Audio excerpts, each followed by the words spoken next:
हमारे पास प्रश्न है, पूर्णांकों के निम्नलिखित युग्मों के एचसीएफ और एलसीएम ज्ञात कीजिए तथा इसकी जांच कीजिए कि दो संख्याओं का गुणनफल बराबर एलसीएम गुणा एचसीएफ।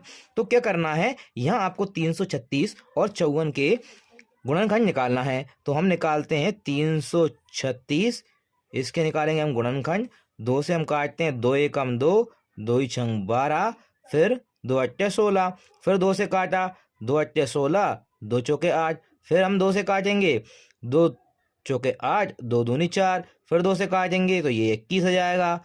फिर हम 3 से काटेंगे 7 आ जाएगा, 7 से काटेंगे 1 आ जाएगा। इसी प्रकार हम 54 के निकालते हैं। 54 हमने 2 से काटा, कितना आ गया 27, फिर हमने 3 से काटा 9 आ गया, फिर 3 से काटा, फिर 3 से काटा तो ये आपका 1 आ गया। यहाँ पे हम देखते हैं कि जो 336 और 54 के अभाज्य गुणनखंड हैं वे आपके कितने हैं। तो हम लिखते हैं 336 बराबर, यहाँ लिखेंगे 2 गुणा 2 गुणा 2 गुणा 2, ये 2 आपका 4 बार है, गुणा 3 गुणा 7, गुणा 3 गुणा 7। इसी प्रकार हम लिखते हैं 54 के, तो 54 के कितने आएंगे, 2 3 3 3, 2 गुणा 3 गुणा 3 गुणा 3। यहाँ मैच करते हैं, यहाँ 2 है, यहाँ भी 2 है, तो एचसीएफ में क्या आ जाएगा आपका, जब निकालेंगे तो एचसीएफ बराबर, एक तो 2 आ जाएगा, दूसरा यहाँ हम देखते हैं यहाँ 3 है, यहाँ भी 3 है, तो ये एक और 3 आ जाएगा। फिर हम देखते हैं यहाँ अब कोई मैच नहीं कर रहा, तो 2 3 कितने हो गए 6, तो 6 आपका एचसीएफ आ गया। एलसीएम कैसे निकालेंगे, तो एलसीएम निकालने के लिए पहले हम एचसीएफ लिखते हैं 6, अब 6 को छोड़ के बाकी सबका गुणा कर देना है। तो कितने बचे हैं हमारे पास, 2 बचे हैं, फिर ये 2 बचे हैं, ये 2 बचे हैं, फिर आपके पास 3 बचे हैं, फिर आपके पास फिर 3 बचे हैं, और ये आपके पास 7 बचा है। जब आप इनका मल्टीप्लाई करते हैं तो आपको प्राप्त होता है 3024, जो कि आपका एलसीएम है।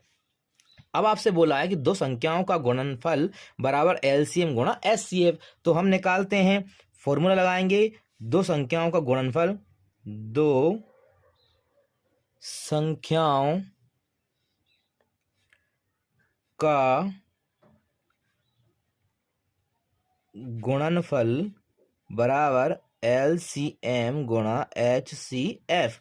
तो दो संख्याओं का गुणनफल कैसे करेंगे, आपको दिए संख्या 336 और 54, तो ये हो जाएगा आपका 336 गुणा 54 बराबर एलसीएम आपको दे रखा 3024 गुणा एचसीएफ आपको दे रखा है 6। तो 6 में हम 3024 का गुणा करते हैं, 3024 गुणा 6, 6 चौके 24, 6 दूनी 12, 13 14, हासिल 1, 6 जीरो की 0 हासिल 1, और 6 तिया 18, तो 18,144 ये आपको प्राप्त होता है। तो 18,144 आपको ये मिलेगा। इसी प्रकार इन दोनों का गुणा करने पर आपको 18,144 ही प्राप्त होगा। तो दोनों का वैल्यू बराबर आएगी। ये आपके प्रश्न का उत्तर हो जाएगा। जांच आपकी पूरी हुई।